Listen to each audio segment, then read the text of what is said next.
जी नाज़रीन, आइए कुछ बात करते हैं और कुछ मुलाजमीन से यहाँ पर। भाईजान, क्या मुतालबात हैं, क्यों यहाँ पर आप लोगों का? हमारा मुतालबा सिर्फ परमानेंट होने का है, उसके अलावा अभी तक कोई मुतालबा नहीं। मैं यही कहूँगा कि हम लोग जो इधर सब लोग इकट्ठे हुए हैं पूरे दूसरे रीजन से भी, गुजरांवाला, कसूर, उकाड़ा और सब लोग इधर इकट्ठे हुए हैं ये अपने सिर्फ एक ही मोटिव के लिए कि हमें परमानेंट किया जाए।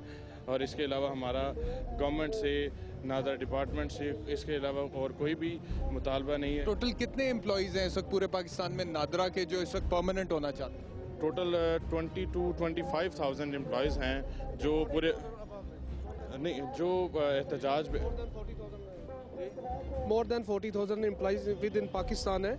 आप अब रोड के एम्प्लॉइज को छोड़ के बात करें तो इस वक्त क्या प्रोबेशन बेसिस पे आप लोगों से काम करवाया जा रहा है? कॉन्ट्रैक्ट बेस पे हमसे काम लिया जा रहा है। कितनी देर का कॉन्ट्रैक्ट किया जा रहा है? शुरू में तो उन्होंने 3 साल का किया था, अब 1 साल का कर रही है। ठीक है, तो उसमें यह है हर साल वो कॉन्ट्रैक्ट रिन्यू हो जाता है? जी रिन्यू कर देते थे, लेकिन 12 साल से ये सिलसिला चल रहा है। ठीक है, और परमानेंट का इन्होंने हमारे साथ कई दफ़ा वादा किया है और कई दफ़ा हमने अपना प्रोटेस्ट रिकॉर्ड करवाया है लाहौर, इस्लामाबाद में हमारे साथ वादा किया। एक दफ़ा हम आज से को तकरीबन 6-7 माह पहले। आप कितनी देर से नादरा में काम? मैं मोर देन 6 ईयर्स।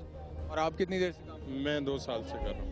और आप पिछले 6 साल से कॉन्ट्रैक्चुअल बेसिस? जी कॉन्ट्रैक्चुअल बेसिस पे। अच्छा, अगर आप लोगों को परमानेंट कर दिया जाता है तो एक तो जॉब सिक्योरिटी मिल जाएगी ना, दूसरा कोई आपको बेनिफिट्स भी मिलेंगे इसके अलावा जो सरकारी मुलाजिम को मिले? लेकिन ये जो इसकी जो बेसिक इम्पोर्टेंट जो बात है ना वो ये है कि एक बंदा आप जवानी की एज में आता है, ठीक है, वो किसी भी कंपनी में जाता है तो उसका सीवी देखा जाता है, उसकी एबिलिटीज़ देखी जाती है, तब जाके उसे हायर किया जाता है। उसके एक प्रोसीजर होता है।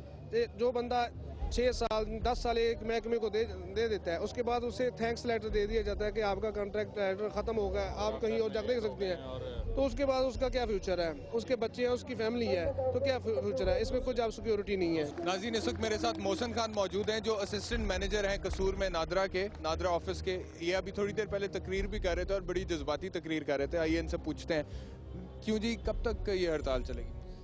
सर, इसमें यह है कि हमने इनको बहुत खुला टाइम दिया था, बड़ा स्लो एंड स्टडी हम यहाँ तक लेकर आए हैं। नादरा को एग्जिस्ट किए हुए 10-11 साल हो गए हैं। अगर हम स्लो एंड स्टडी संडेज वाले दिन। आप कितनी देर से नादरा?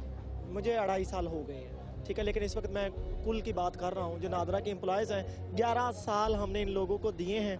ठीक है, संडेज़ वाले दिन प्रोटेस्ट करते रहे हैं। ठीक है, हर फारग वक्त में हमने अपना इनके आगे मुतालबा रखा है। आपका कहने का मकसद है कि 11 साल पहले जो बंदा नादरा में कॉन्ट्रैक्चुअल बेसिस पे आया था वो आज भी कॉन्ट्रैक्चुअल बेसिस? हाँ जी, यही तो सबसे बड़े जुल्म की बात है कि हमारे सामने कोई एक भी मसाइल कायम कर देते तो आज हम इस पोजीशन पर ना खड़े होते। एक भी मिसाल कायम नहीं?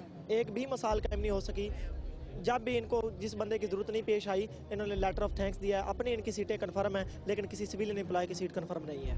अच्छा, आप मुझे ये बताएं कि मैं वही बात कर रहा था, आप मुझे लगता है कि इस मूवमेंट को लीड भी कर रहे हैं, जिस तरह से आप तकरीर कर रहे थे और लोग आपका साथ दे रहे थे। ऐसा नहीं हो सकता कि आप लोग 2 घंटे के लिए हड़ताल करें, एक सिंबॉलिक, और बाकी टाइम काम करें? क्योंकि अवाम बेचारे बड़े परेशान हैं। वहाँ से मैं होकर आ रहा हूँ, वो लाइनें लगी हुई हैं और लोग जो हैं वो परेशान हैं, कोई उन्हें पूछने वाले ही नहीं।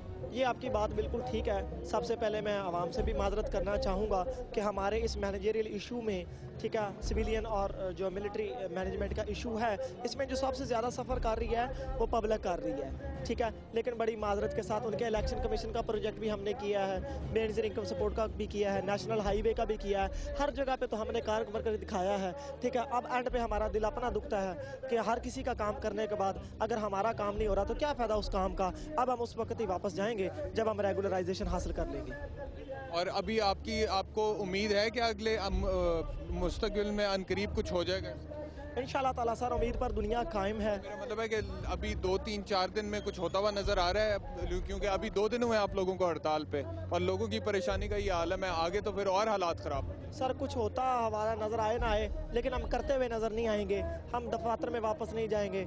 ये मेरी तमाम आवाम के साथ और इसके अलावा मैनेजमेंट के साथ और अपनी जो पार्लियामेंट उन लोगों के साथ बड़ी माजरत के साथ अर्ज़ है कि हम वापस नहीं जाएंगे जब तक रेगुलराइजेशन लेंगे, हम यहाँ से नहीं हिलेंगे। अच्छा, नादरा की परफॉर्मेंस के ऊपर क्या कहेंगे? वहाँ पर लोग मुझे कह रहे थे कि एम्प्लॉयज़ जो हैं इन्हें हड़ताल पर गए हुए अभी 2 दिन हुए हैं, लेकिन अगर हम अर्जेंट शनाख्ती कार्ड की भी फीस जमा कराते हैं जो हमें 6 दिन में मिलना होता है, तो वो हमें एक महीना नहीं मिलता या 20 दिन नहीं मिलता, और दूसरा वाला 12 दिन में मिलना है तो वो 1.5 महीना नहीं मिलता। तो कहते हैं नादरा की अपनी परफॉर्मेंस क्या है जो ये कहते हैं कि हमें मुस्तकिल कर दो। सर इसमें यह है कि वही तो इशू है कि यहाँ पर मोनोपोली नहीं बल्कि डुपली है। मैनेजमेंट 2 हिस्सों में इन्वॉल्व है, एक सिविलियन है, एक मिलिट्री मैनेजमेंट है, ठीक है।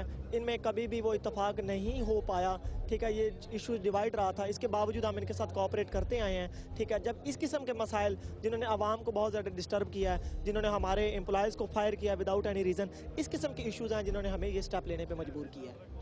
जी नाज़रीन, आपने देखा आज के प्रोग्राम में हमने फोकस किया नादरा के जो मुलाजमीन इस वक्त हड़ताल पर हैं और धरना दे रहे हैं लाहौर प्रेस क्लब के बाहर, उनके ऊपर आज का प्रोग्राम हमने किया और इनके जो मुतालबात हैं वो भी आप तक पहुँचाएँ। और इनका ये कहना है कि तब तक वापस अपने काम पर नहीं जाएंगे जब तक इनके मुतालबात पूरे नहीं होते और इनको परमानेंट जॉब्स पर नहीं रखा जाता। ये एक एंगल है इस सारी की सारी सूरत हाल को देखने का। फिर दूसरा एंगल वो अवाम का है जो हमने आपको दिखाया, जो इस वक्त परेशान है, बेहाल है, जिनका काम रुका हुआ है। शनाख्ती कार्ड की फ़ीस लोगों ने जमा करवा दी है लेकिन वहाँ पर उन्हें शनाख्ती कार्ड मिल नहीं रहा। और फिर एक और चीज़ हमने आपको जो दिखाई वो ये थी, जो लोगों ने वहाँ पर शिकायत की करप्शन के हवाले से कि करप्शन भी बहुत है, कभी एजेंट्स की शक्ल में, कभी किसी और शक्ल में, और काम नहीं होते हैं लोगों के। तो ये सारी चीज़ें जो हैं इसके ऊपर हुकूमत को तवज्जो देनी है और हुकूमत को इसको दुरुस्त करना है। और सबसे पहले मोस्ट इंपॉर्टेंट इस सारी सूरत हाल में यह है कि इन लोगों के मुतालबात का जवाब हुकूमत दे ताकि ये लोग वापस काम पर जाएं और सरकारी इदारा जो है वो स्मूथली रन कर सके। अगले प्रोग्राम तक के लिए मुझे इजाज़त दीजिए। अल्लाह हाफ़िज़।